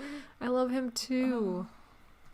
And so they slowly start getting it together, and they go out to his car and drive to the McDonald's, where they order a Happy Meal with extra happy, and then continue on into the Yerk pool. I super duper appreciate, like, the level of imagination that it took to write the experience of a human becoming a Yerk, becoming another human. Like, that's so complex and, like, just so good. That was, like, that whole, like, scene was super excellent. Yeah, it really was. And, like, it really was a multi-stage scene where it was, like, going to Yerk, having the senses overwhelm you, and then getting control, then infesting a human, having the senses overwhelm you, and then having to learn how to be a human, being a Yerk control. Like, it really is this like, you go through every layer. There's no shortcuts. We need to go deeper. Yeah. Got it. Anyway. It was really good, though. Yeah, it was so good. It was very good. And the other part of it that I really loved was how Cassie, it was all overwhelming for her, and how Mr. Tidwell, who has the experience with this, was trying to, like, make it easier for her and, like, trying to be really gentle and calm and, like, you know, I'm sure he's not happy that he has a student looking through the memories of him and his dead wife. Like, it takes a lot of, like, trust and shit to let somebody do that. Oh, God. Yeah, and he never got, like, it never got to a point where he's like, stop looking at that or don't look at it. He was just like, you know, he waited until she got it together, and then he just, you know, he made little jokes to make it easier on her, and, like, it was just really sweet. Oh, God, I love it. Mm-hmm. Yeah, and I felt so bad. Like, it was like watching the beginning sequence of Up with Mr. Tidwell. Fuck, like, yeah. Oh, no. I know. Oh. Yeah. Yeah. So it was really sad. Ouch. Yeah. I know. Fuck. Anyway, let's move on before I cry. Okay. They head down to the Yerk pool where there's more moments of, like, you know, Cassie trying to clear off his glasses and thinking about how weird it is to, like, be seeing through someone else's eyes like that. And, like, even her footsteps felt heavier, but she wishes that the footsteps were louder, because as they descend into the Yerk pool, they hear all of those horrifying noises and the visuals, and you know, they hear the screaming, and she gets down to the pool and sees the infestation pier, and worst of all, she hears a bunch of laughter and looks over and sees all these voluntary hosts surrounding a TV watching some stupid TV show and laughing about it in this horrific place. So they start walking down to the pier where they drop the Yerks into the pool. And in the line for this pier is first a small boy who the Yerk, as soon as it starts to come out of his ear, he starts kicking and, like, banging on the pier. And then he starts screaming for his mom, which just... all the hair on Mr. Tidwell's body just stood on end with this kid screaming for his mom. 5-year-old. Like, what the actual fuck? It's a little kid. And then next up, there's this businesswoman who says absolutely nothing. She doesn't make a noise, but her eyes just burn with hatred as she's walking away from the pier. And then there's a man who the Yerk comes out of his ear and he stands up, but then he stumbles, which surprises the hork-bajir. And so he's able to run a few steps, and then they shoot him with the Dracon Beams. And they don't kill him, but they injure him. So he's on the ground groaning with, like, burned flesh and his clothes burned through. And it's just horrible. Yeah. And finally, it's Cassie and Mr. Tidwell's turn. So they get the bag with Ilum ready, and they kind of, like, I guess, shoved it down his sleeve so that he could put his hands down towards the water and just have Ilum slide out so that they could get, you know, after Ilum swam around for a while, he could reinfest Mr. Tidwell. And then Cassie, of course, comes out of his ear and lands in the pool. Once she's there, the Yerk instincts kind of take over again, which it's really interesting. Like, they must have really strong instincts to be able to overwhelm Cassie like this so many times. Because as we know, Cassie's very good at Yeah. this. So it's interesting. But she roils around with the Yeerks for a few minutes and then starts searching for Aftran. And she does eventually find the small box under the pier with a simple lock on it. And she could easily undo the lock if only she had any sort of hands and was not a Yeerk. So she's trying to figure out, like, what to do when all of a sudden a booming thought speech voice echoes through her head. And it is, of course, Visor 3 who's here for the interrogation and is inviting everybody over to witness what happens to traitors. Ugh. So, yeah. Things move very fast from here. So, Visor 3 starts, screaming to everybody that he's going to show them what happens to traitors. The box starts getting pulled up with Aftran in it. And Cassie is just making split-second decisions at this point. So there's a woman who just got her head shoved under the reinfestation pier. And so Cassie swims up to that girl, shoves the Yeerk who is trying to get in out of the way, and goes into her brain. I know. Get out the way, bitch. Boom. Okay. No, enough. Cassie gets into that girl's brain and finds out that she's a collaborator. So Cassie cannot allow the host to know anything about her. So she's stonewalling as best she can because any information that gets through from Cassie to the host means that will be known by Visor 3 because this host will tell him whatever because she's on Team Yeerk. Yep. So she takes control of the body without, making that a two-way street. And she uses the host body to go and tackle Visor 3, who's holding Aftran at this point. And Visor 3 is so shocked that somebody tackled him that he doesn't immediately react and behead this girl. So then Cassie, I guess, hits him again, or the host that Cassie's in hits him again and bites his wrist, so he drops Aftran. At which point, Cassie grabs her and then just jumps back into the pool and starts swimming around in the pool. Visor 3 immediately sends Taxons in after her, and then they start shooting Dracon Beams at the pool. So Cassie's like, they're killing their own people to try and get to me. Jeez. Yeah. Very quickly after that, a Taxon grabs the body's ankle, so Cassie just bails, gets out, and is like, they'll drag that host body back and whatever. And once Cassie's back in the pool, she realizes, I have to demorph to get out of here. I have no other options. So she swims to the bottom of the pool and flattens herself out and starts to demorph down there. She surfaces only when she cannot hold her breath any longer. And as soon as she does, she hears Visor 3 talking about how he's going to kill this host body as soon as he finds out everything that is going through the idiot's head, basically. So she takes a breath and then starts going back to, or is almost human, and she's like, I gotta go bird. And she's like, I can't do owl because my feathers will get soaking wet in here. And then she's like, okay, got it, osprey, because they hunt fish, so it'll be okay. So she starts to morph underwater without taking a breath. Jesus. And she's like, this is stupid, but she has to stay hidden for as long as possible. So she's morphing to osprey under the water. And she is yelling at Aftran as soon as she can to get between her talons. And luckily Aftran does, or somebody does. She hopes it's Aftran. And Cassie starts to take off. And as she flies out of the water, of course she's noticed. Everybody's standing around fucking watching this shit go on. And Visor 3 has at this point realized that there's Andalites there because there was no Yeerk inside of that host body. So he realized very quickly what had happened. And he has morphed some giant tentacle beast because he's Visor 3. He loves those tentacles. He loves his tentacles.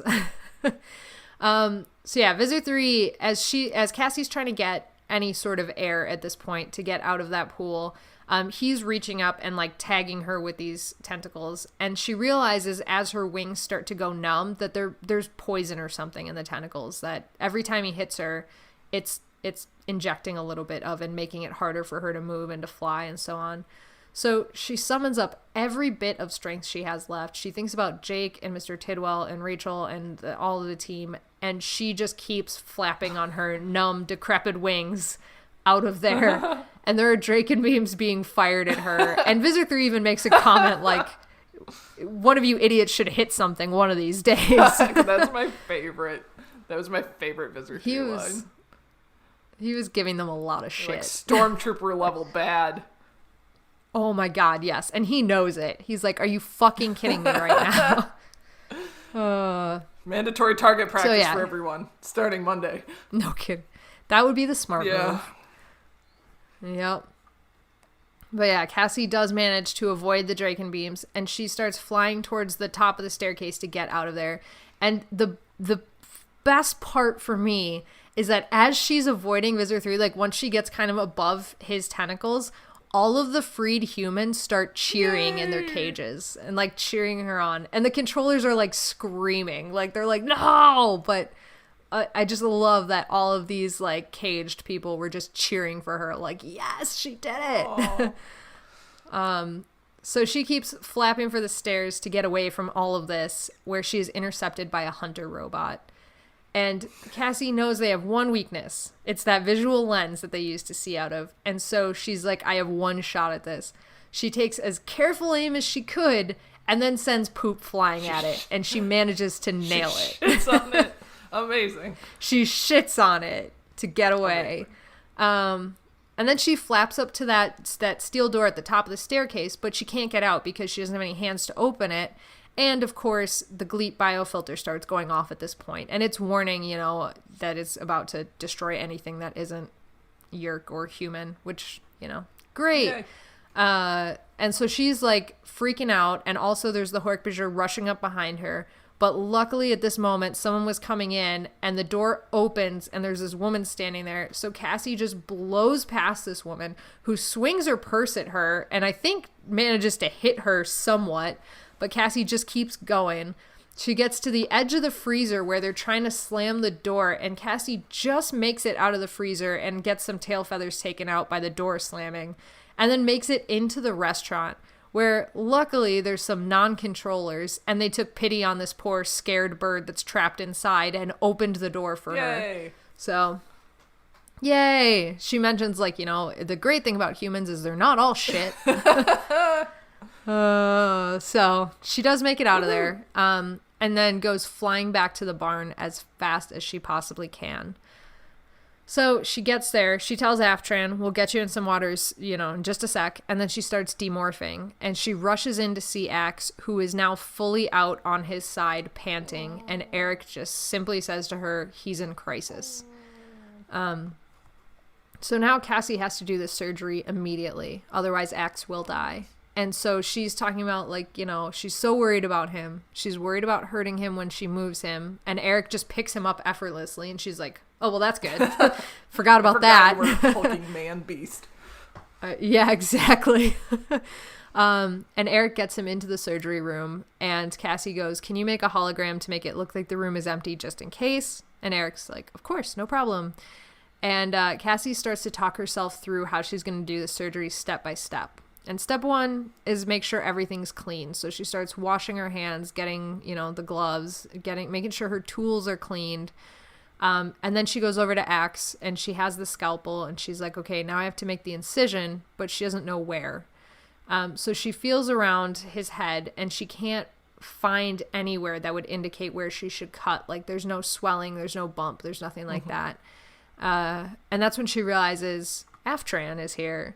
So she comes up with this insane plan. She goes and scoops up Aftran, and as she's bringing this Yeerk back to Axe, Eric goes, this is brilliant unless this shit goes terribly wrong. Oh. Thanks, Eric. We didn't already know that. Thanks, Eric. Yeah, so Cassie's like, I know. And she holds Aftran up to Axe's ear, and the Yeerk instincts take over, and Aftran starts to go into Axe's head. And after an agonizing minute or two, Aftran finally calls out to Cassie. And Cassie tells her the situation and says, my friend's going to die unless we can figure out where this gland is and save him right now. And Aftran goes, okay, got it. And tells her it's right at the back of his head, the bottom of his ears, directly in between the two. And it's right in there. And then Aftran does something with her Yeerk senses and reaches out further and is actually able to like feel the gland and how swollen and hot it is and just how bad things are going. And I think it's at that moment that Aftran realizes that like if something happens to Axe, like the gland explodes while she's in there, that she could die too. But she just keeps going. So with Aftran inside Axe's head and Eric's assistance, they begin the surgery, and Cassie cuts away a flap of skin at the back of the skull and tapes it up, and she has Eric helping her to mop up the blood and to mop up her so she doesn't sweat into this open wound. And as she tapes it out of the way, she then takes the saw that she got to cut a small hole in the base of his skull, and after they remove that chunk of skull, they can see that gland, and it is throbbing. So she knows exactly which one it is because it's so obvious once she gets in there. She's worried if she touches it, it'll burst and kill him. So ever so carefully, she takes the scalpel and just cuts below it to free it and to just kind of carve it out of there. And she's able to get it out of his skull and throw it into surgical pan that I'm assuming she has. And then she continues to start to patch him up. She replaces the skull fragment, and she starts to do, starts messing with the skin flaps. And then Aftran reports that his heart rates are going down, his blood pressure's coming up, he's doing really well. And as Cassie's starting to finish and talk about how she's gonna, stitch everything up, she's working on the final steps of the surgery, Eric starts telling her that's the coolest thing he's ever seen. And then Aftran goes, Axe is starting to wake up, and he's screaming. Oh. And Cassie reacts. She's like, oh my God, what did I do? Did I hurt him? Did I cut? Can he feel this? And Aftran's like, no. He's screaming because he's infested by a yerk. And yeah, it's horrifying. Oh, no. So Aftran just goes, I'm getting out of here right now. And as she exits Axe's ear, Cassie is able to snag her, and she just puts her in the sink with some water, so Aftran's good. And Axe is bucking and trembling on this table, and Cassie has to grab him and says, you need to lay still so I can stitch you up. And he complies, but he is just spewing hatred about yerk filth and all this sort of stuff. I know. Oh, it's so harsh. I know. It is so harsh, but it's that... what Cassie points out next, that, his brother was killed by the Yeerks, and he's been fighting the Yeerks, and he only has known them as an evil force for almost his entire life. And Cassie just now is saying, that Yeerk just saved your life, but also almost gave up her own life to save everybody. So, you have to think about that. But she also acknowledges that it's not a conversation they can have right now while she's stitching up Axe's head, and he's still sick. And, she's hoping she's just kind of planted the seeds for him for later. I was I hope he doesn't hold a grudge against Cassie for this. I know, right? It's just bad. But once he's stitched up, Axe seems okay, and she asks Eric to take him back into the stall and to let him rest. And then she asks if Eric can stay and keep up the hologram for a few more days. And Eric's like, oh, of course. I helped build the pyramids. A few days is nothing. Oh my God.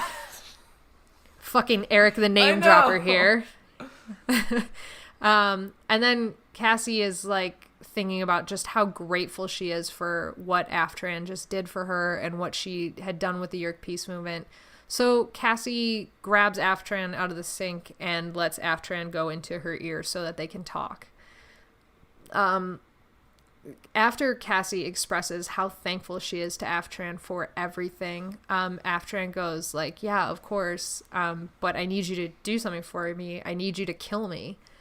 And Cassie's no, and she keeps trying to come up with ways to save her. She's you can stay in me, you can infest me. And Aftran's no, we have I'd still have to go back to the Yeerk pool every 3 days.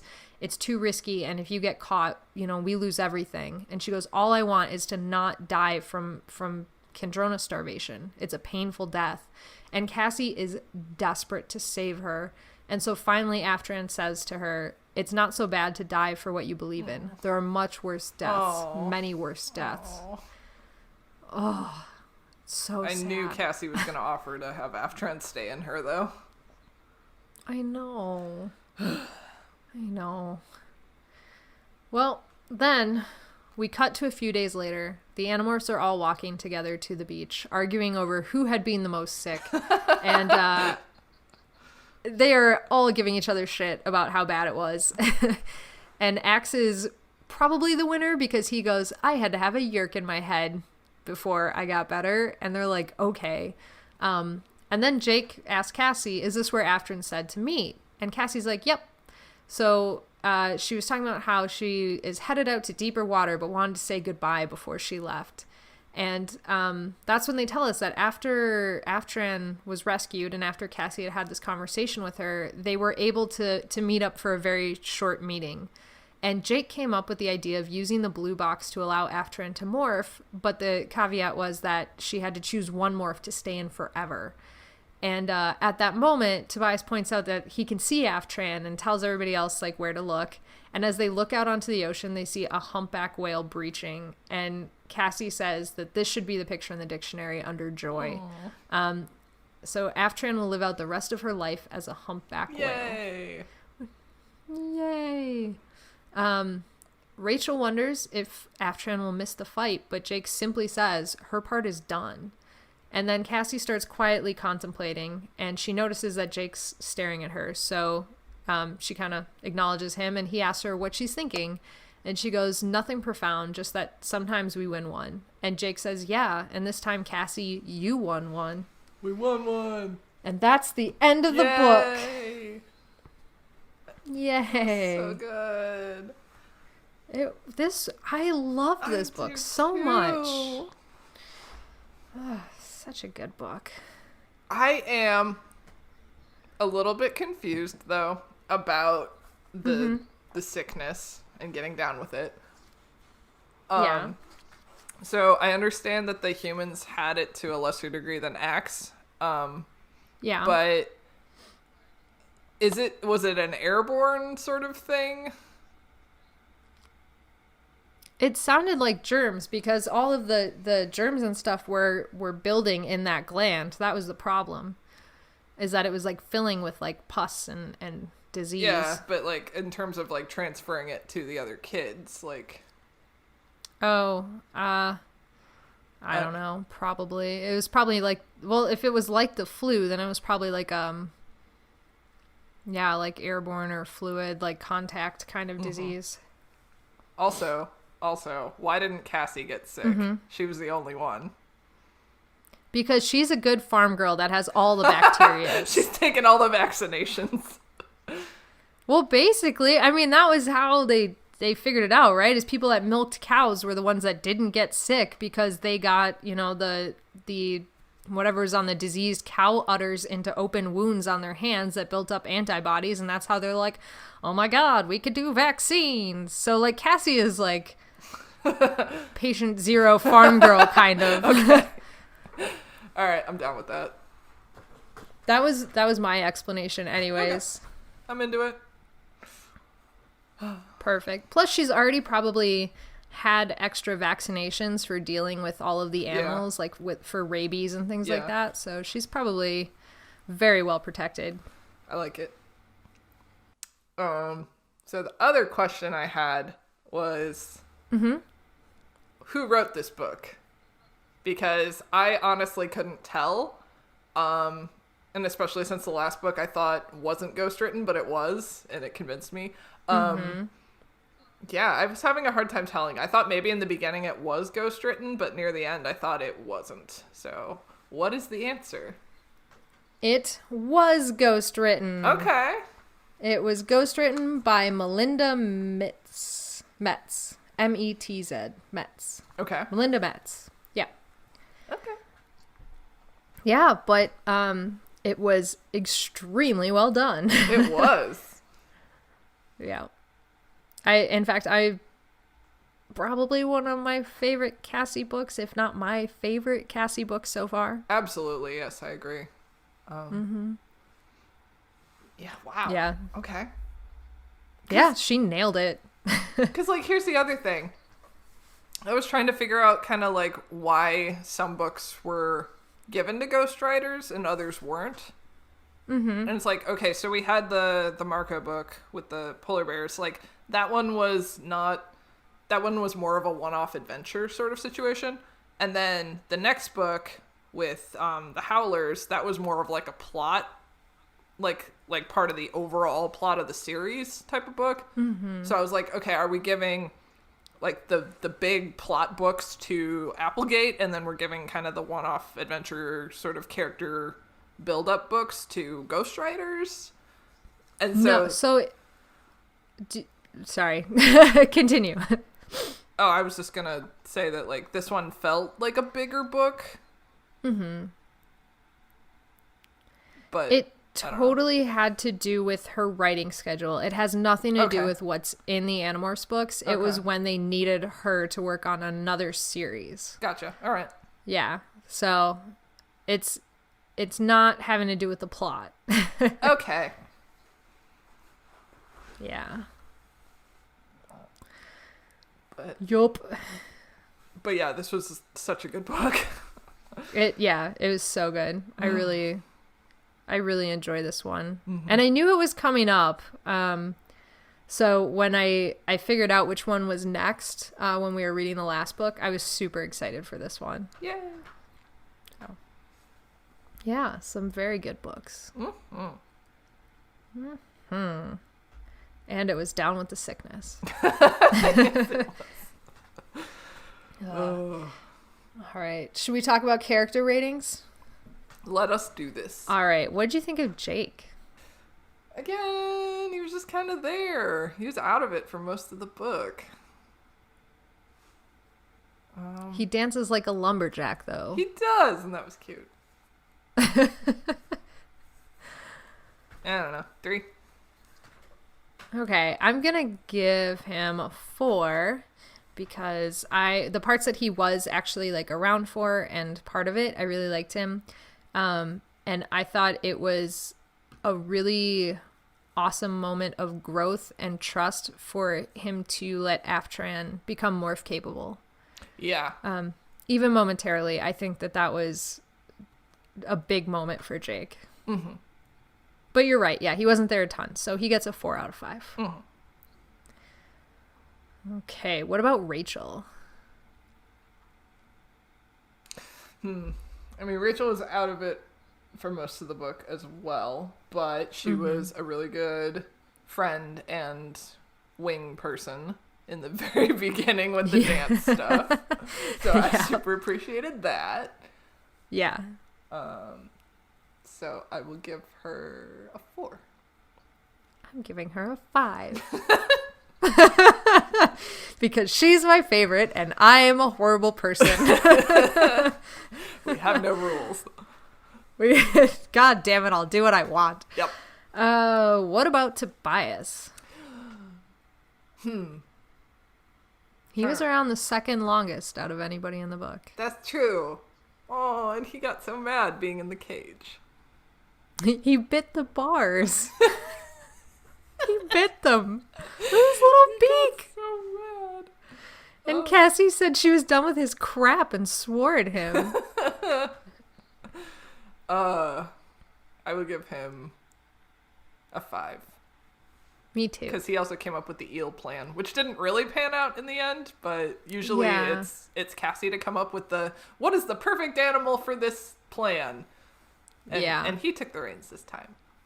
He did, and he also steals those eels, but then we decided pays them back. So for our fan fiction within a podcast. All right, Andalite Bandalites, somebody's got to write that fan fiction. Yeah, that's right. What about Axe, who is in almost none of this book? Oh no, I felt so bad for him. Mm-hmm. He was very delightful when he was screaming about his body. And I did like how he was so concerned with paying Eric back $1,007 and was like, but how much money is that? Is that a lot?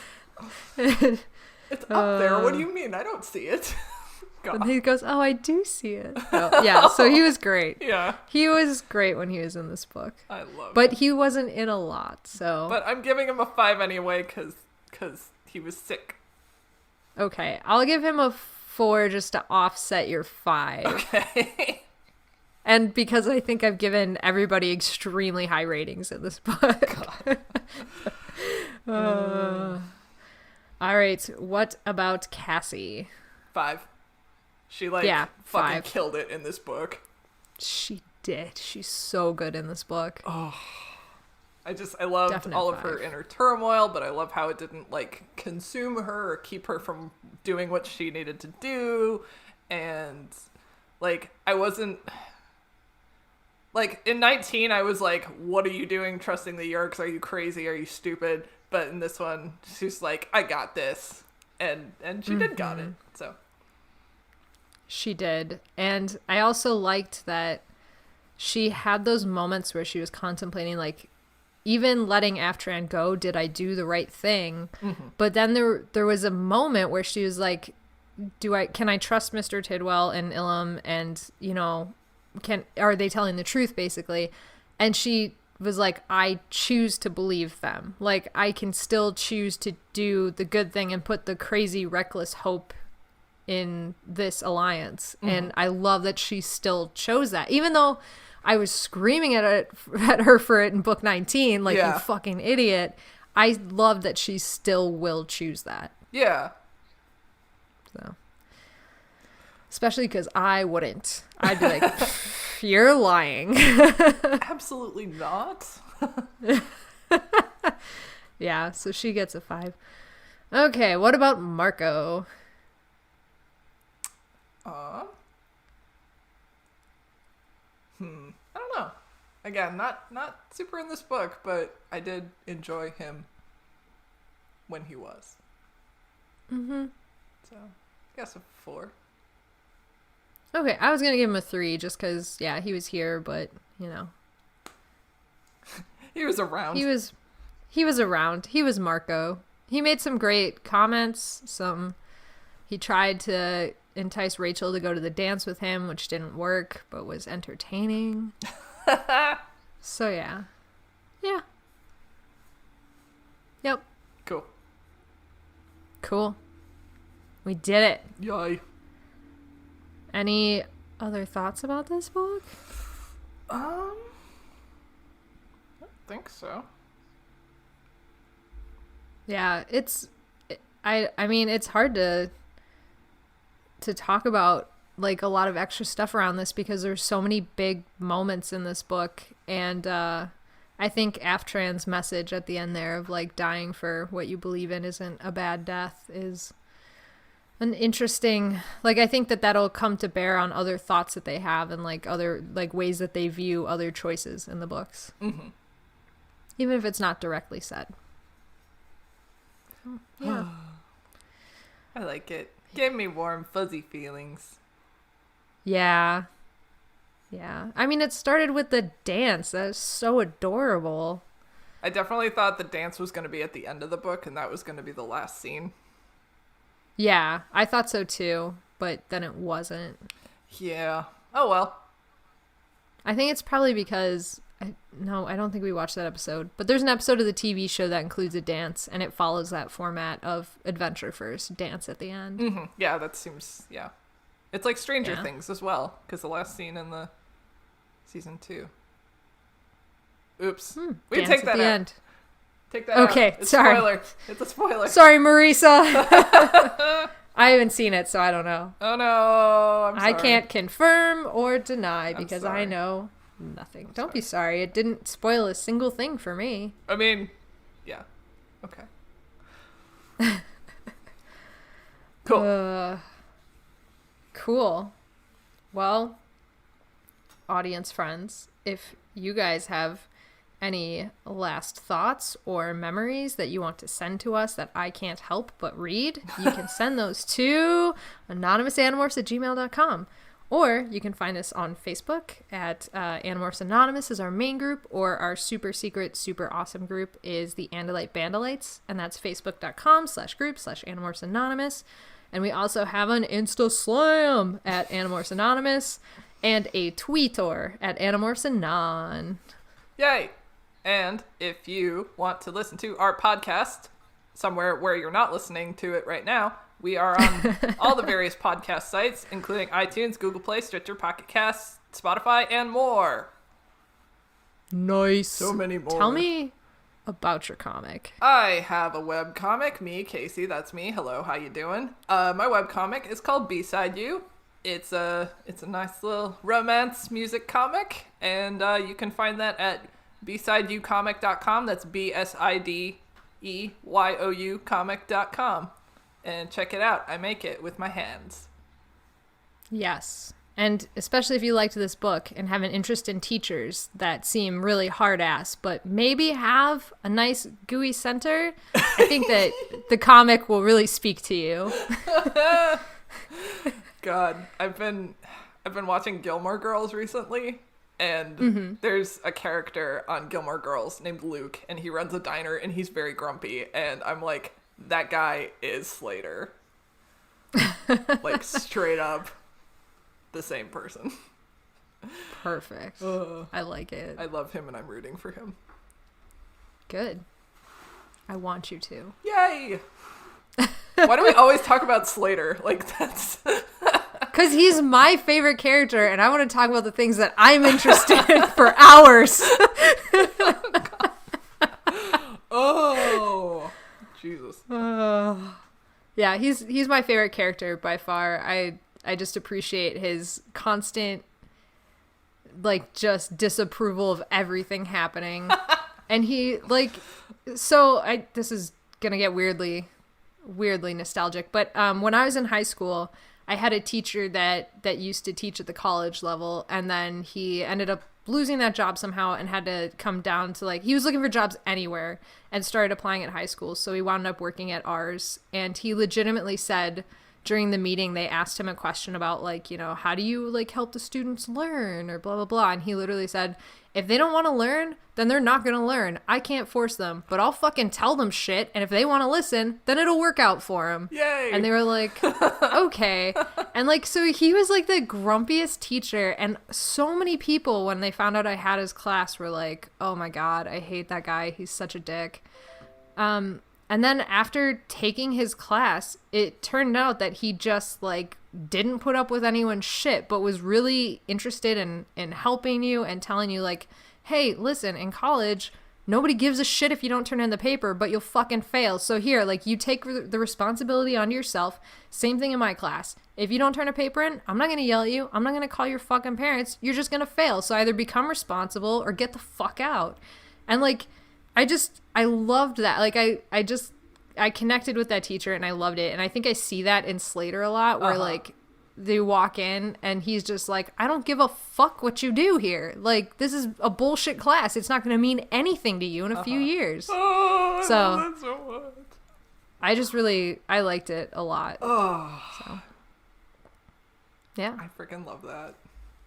Yeah, so that was my thing. That's also why I really liked Mr. Tidwell, who they're like, he's a hard ass. And then you find out, like, all this shit. Like, I don't know. I really like that kind of character. I really relate to it. Yay! Yeah. So that's my story. I freaking love that.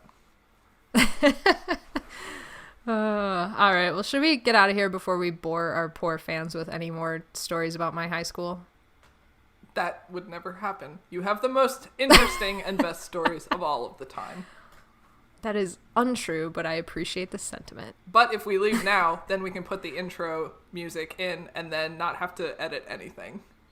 Oh god, shit. Okay, you're right. Let's get out of here. All right, see you next time, everybody. Let's get up and get down with the sickness. All right, one last one. You first. Okay. I think that was my best one. Nice. Okay, bye. Okay. Bye.